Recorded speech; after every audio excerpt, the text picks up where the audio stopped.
Good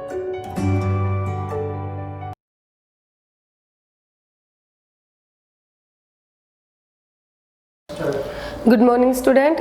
बेटे स्वागत है आपका त्रिवेणी मेमोरियल सीनियर सेकेंडरी स्कूल की ऑनलाइन क्लासेस में। आज की कक्षा में मैं आपको आपकी हिंदी की पाठ्य पुस्तक रिमझिम से कक्षा 4 के लिए पाठ 9 करवा रही हूँ, जिसका नाम है स्वतंत्रता की ओर, यानी कि आज़ादी की तरफ। आपको शीर्षक देखकर ही पता चल गया होगा कि आज का जो मैं पाठ आपको करवा रही हूँ उसमें आज़ादी के बारे में बात की जाएगी। लेकिन वो जो बात की जाएगी वो कौन करेगा, किससे करेगा, कैसे करेगा, कहाँ करेगा, ये सारे जो प्रश्न हैं उनके उत्तर इसी पाठ में मैं आपको दूंगी। तो मुझे उम्मीद है कि सारे बच्चे ध्यान से इस वीडियो को देखेंगे, अपनी जो रिमझिम की पाठ्य पुस्तक है उसे साथ लेके बैठेंगे और फिर इसका अभ्यास भी करेंगे। तो तैयार है सभी बच्चे? सबसे पहले हम ये देखते हैं कि इसमें है कौन, किसके बारे में ये जो पाठ है, ये जो रचनाकार है उसने लिख दिया है। तो बेटे ये उस समय की बात है जब जो हमारे महात्मा गांधी जी हैं अपने अहमदाबाद वाले साबरमती आश्रम में भारतीय नागरिकों से मिलकर भारत को स्वतंत्र कराने के लिए योजनाएं बनाते थे। लोग साबरमती आश्रम में आते थे और महात्मा गांधी जी के साथ बैठकर भारत को आजाद करवाने के अलग अलग तरीके निकालते रहते थे। तो उस समय की बात है। तो वहां पर एक उस आश्रम में एक बच्चा रहता था जिसका नाम था धनी। और धनी कितना बड़ा था? 9 साल का बच्चा था। उसके जो माता पिता थे वो कहाँ रहते थे? अहमदाबाद के पास महात्मा गांधी के साबरमती आश्रम में, यानी कि अहमदाबाद के पास ही है जो साबरमती आश्रम बना हुआ था, महात्मा गांधी जी ने बनवा रखा था। तो उसी में ये जो धनी है ये अपने माता पिता के साथ रहता था। इसका एक ही काम था कि ये बिन्नी की देखभाल करता था। तो ये बिन्नी कौन है? अब आपके दिमाग में आई होगी, ये बिन्नी है एक बकरी के बच्चे का नाम, यानी कि एक बकरी का बच्चा है जिसका नाम बिन्नी है, यानी कि वो खुद एक बकरी है, बकरी का बच्चा है लेकिन एक छोटी बकरी है और उसका नाम है बिन्नी, जिसकी देखभाल कौन कर रहा है?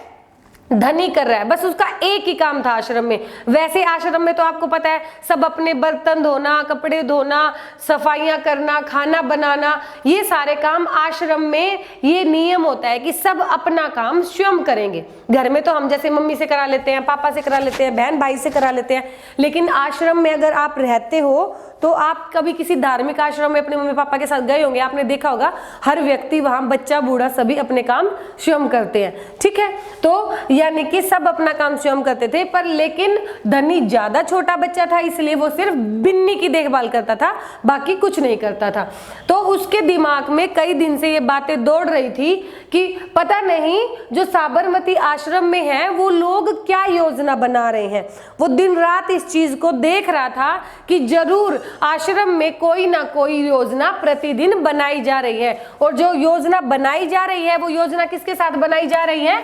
महात्मा गांधी जी के साथ बनाई जा रही है। लेकिन उसको समझ नहीं आ रहा था कि ये जो योजना है वो किस प्रकार, किससे पूछे। तो उसकी जो माँ है वो चूल्हे पे रोटियां बना रही थी, तो वो उसके पास जाकर कहता है कि माँ, ये जो महात्मा गांधी जी हैं इनके साथ जो लोग बैठ के योजनाएं बनाते हैं वो क्यों बना रहे हैं, वो कहाँ जाएंगे, कब वापस आएंगे, कौन कौन साथ जाएगा। तो उसकी माँ जो कि चूल्हे पे रोटी बनाते हुए पहले ही परेशान हो गई थी धुएं के कारण, तो वो क्या कहती है कि तुम जाके अपना काम करो, तुम छोटे बच्चे हो, इन बातों से तुम्हारा कोई भी मतलब नहीं है और मुझे चुपचाप से खाना बनाने दो।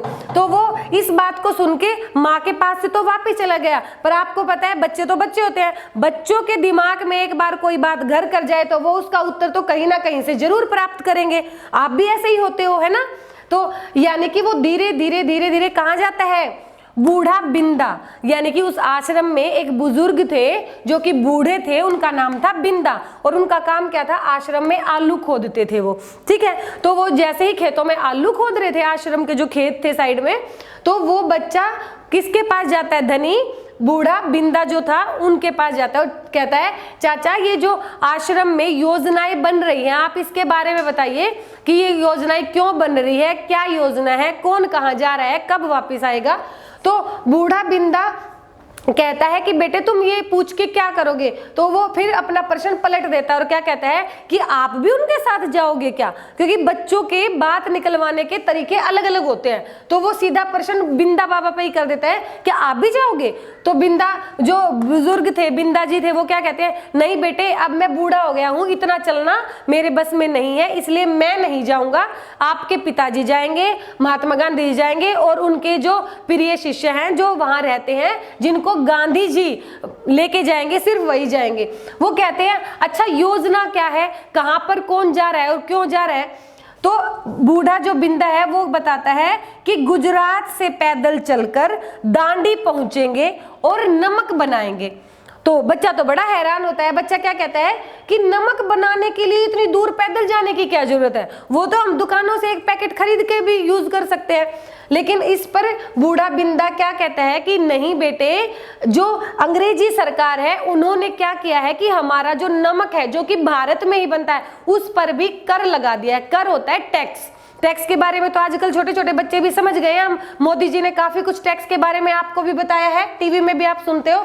तो वो क्या कहता है कि जो अंग्रेजी सरकार है, क्योंकि ये पाठ उस समय का है ना जब हमारा भारत आजाद नहीं था, ठीक है, गुलाम था अंग्रेजों का। तो वो क्या कहता है जो अंग्रेजी सरकार है उसने हमारे नमक पे भी कर लगा दिया है, हम अपने ही देश में बनने वाली चीज पे कर क्यों दे। तो पहले तो प्यार से गांधी जी ने उन्हें समझाया कि हम नमक पे कर बिल्कुल नहीं देंगे, ये हमारे देश में बनता है, आपके देश से इंग्लैंड से तो आता नहीं है ना लंदन से आता है, तो हम इसका कर नहीं देंगे। लेकिन वो नहीं मान रहे। तो आपको पता है कि महात्मा गांधी जी का फिर एक ही व्यवहार है कि वो आंदोलन करते हैं। तो उनका आंदोलन अब की बार क्या है कि अंग्रेजों को सबक सिखाने के लिए, अपनी स्वतंत्रता के लिए वो आवाज उठा रहे हैं और गुजरात से पैदल चलकर दांडी तक पहुंचेंगे, जो कि 1 महीने की यात्रा होगी। और वहां जाके समुद्र किनारे वो अपना खुद का नमक बनाएंगे ताकि हर भारतीय को बगैर कर का नमक मिल सके।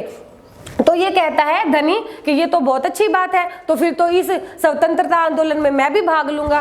तो बूढ़ा बिंदा कहता है कि नहीं, इसमें तो वही भाग लेंगे जो महात्मा गांधी जी जिनको बोलेंगे। तो उसने कहा तो ठीक है, कोई बात नहीं, मैं गांधी जी से बात कर लूंगा। तो बच्चे तो तेज होते हैं, उसने देखा कि महात्मा गांधी जी सुबह सुबह जो सुबह की प्रातःकालीन सैर करते हैं उस समय बिल्कुल अकेले होते हैं। तो वो भाग के गांधी जी के पास चला जाता है और कहता है गांधी जी आप जो जिस यात्रा पे जा रहे हो ना उसके बारे में मुझे पता चल गया और मैं आपके साथ चलूंगा। तो गांधी जी ने कहा नहीं बेटे, वहां तो सिर्फ जवान जाएंगे, आप तो बच्चे हो, इतनी लंबी यात्रा आप कैसे तय करोगे। तो उसने कहा बच्चे तो बहुत तेज होते हैं। बच्चे कहते हैं कि भाई, फिर उसने धनी ने क्या कहा कि आप भी तो गांधी जी बूढ़े हैं, आप कैसे जाओगे फिर 1 महीने की यात्रा पे जब मैं नहीं जा सकता, आपसे तेज तो मैं ही चलता हूँ। बच्चे तो बच्चे हैं, वो अपनी बात को ऊपर ही तो रखते हैं। फिर महात्मा गांधी जी ने सोचा भाई ये तो बच्चा है, इसको तो इसी के तरीके से समझाना पड़ेगा। तो फिर वो यूं कहता है अच्छा आप ये बताओ आप आश्रम में क्या करते हो। यूं कहते हैं बस मैं तो अपनी बिन्नी की देखभाल करता हूँ। मैंने बताया था ना वो बिन्नी की देखभाल करता है। तो महात्मा गांधी जी ने तो उसकी नस पकड़नी थी। तो महात्मा गांधी जी ने कहा तो फिर आप बताओ, अगर बिन्नी की देखभाल आप करते हो और अगर आपने बिन्नी को छोड़ के मेरे साथ जाना मंजूर किया तो बिन्नी तो आपके बगैर खाना भी नहीं खाएगी, वो कुछ करेगी भी नहीं, दूध भी किसी को नहीं देगी। तो फिर कैसे क्या करेंगे। और जब मैं दांडी यात्रा से वापस आऊंगा 1 महीने में तो मैं तो कमजोर हो जाऊंगा और बिन्नी कुछ खाएगी पिएगी नहीं तो दूध नहीं देगी, तो फिर मैं दूध कैसे पीऊंगा। ऐसे तो बिन्नी भी खतरे में पड़ जाएगी और गांधी जी भी खतरे में पड़ जाएंगे सिर्फ आपके कारण। तो बच्चा तो बड़ा पजल हो जाता है कि ये क्या कह दिया। तो फिर गांधी जी कहते हैं अच्छा मैं आपको एक जिम्मेदारी सौंप के जा रहा हूँ, वही स्वतंत्रता आंदोलन के तहत मानी जाएगी। आप हमारे साथ मत चलो लेकिन आप बिन्नी की देखभाल करना, जब तक मैं नहीं आता 1 महीने बिन्नी को खूब पिलाना, खाना खिलाना पिलाना सब कुछ करना, ठीक है। इसको अच्छी मोटी ताजी कर देना ताकि खूब सारा दूध दे। और जब मैं 1 महीने बाद आऊंगा ना तो फिर मैं इसका दूध पीऊंगा और फिर जो मेरी कमजोरी है ना वो भी दूर हो जाएगी। अब बच्चों को आप कभी जिम्मेदारी दे के देखना, छोटे बच्चों को अगर टीचर या मम्मी पापा कोई भी जिम्मेदारी दे देंगे ना, उनको हमेशा वो जिम्मेदारी याद रहती है। अगर टीचर कहेगी ना बेटे आपको ये ब्लैक बोर्ड हर टीचर के आने से पहले साफ कर देना है, तो जिस बच्चे को टीचर ये बोल जाएगी ना, वो हर पीरियड में उस ब्लैक बोर्ड को साफ ही रखेगा, क्योंकि बच्चे रिस्पॉन्सिबल होते हैं, बस हम उनको सोचते नहीं है कि ये रिस्पॉन्सिबिलिटी निभाएंगे। लेकिन बच्चों को, छोटे से 3 साल के बच्चे को भी कुछ बोल के देखो, वो हर रोज उसी समय पे टाइम से पहले उस काम को कर देगा। तो वो जिम्मेदार था, धनी भी बच्चा था, तो उसने सोचा मैं तो बड़ा जिम्मेदार हो जाऊंगा, फिर तो मुझे 1 महीने आश्रम में कहीं जा भी नहीं सकता, आश्रम में ही रहूंगा, और वो गांधी जी की बात मान गया। तो इस पाठ से आपको यही शिक्षा मिली कि बच्चों को बच्चों के तरीके से ही समझाना पड़ता है। तो मुझे उम्मीद है बेटे ये कहानी आपको काफी अच्छी लगी होगी। अब यहीं से हम इसके शब्दार्थ करेंगे। तो पहला है स्वतंत्रता यानी आजादी, और यानी तरफ, धनी एक 9 साल के बच्चे का नाम, माता पिता माँ बाप, साबरमती आश्रम गांधी जी जहां पर स्वतंत्रता के लिए योजनाएं बनाते थे, बिन्नी एक बकरी का नाम, बूढ़ा यानी वृद्ध, और पैदल यानी कि पैरों से तय की गई यात्रा, यानी जिसमें किसी भी वाहन का हम प्रयोग नहीं कर सकते। बस इतना ही। देखभाल हम कर सकते हैं, यानी कि किसी का ध्यान रखना। अब यहाँ पर से ही हम इसके हमेशा की तरह प्रश्न उत्तर भी करेंगे। पहला प्रश्न, स्वतंत्रता की ओर में एक 9 साल का बच्चा है, उसका नाम क्या है? तो उत्तर होगा धनी। ठीक है। दूसरा प्रश्न, धनी के माता पिता कहाँ रहते थे? धनी के माता पिता अहमदाबाद के पास महात्मा गांधी के साबरमती आश्रम में रहते थे। तीसरा प्रश्न, साबरमती आश्रम कहाँ पर स्थित है? साबरमती आश्रम अहमदाबाद के पास स्थित है। चौथा प्रश्न, बूढ़ा बिंदा आश्रम में क्या कार्य करता था? उत्तर है बूढ़ा बिंदा आश्रम में आलू खोदने का कार्य करता है। पांचवा प्रश्न, जो बिन्नी है उसकी देखभाल कौन करता है? बिन्नी की देखभाल धनी नामक 9 साल का बच्चा करता है। छठा प्रश्न, जो गांधी जी हैं, गांधी जी कहाँ जाने की योजनाएं बना रहे थे?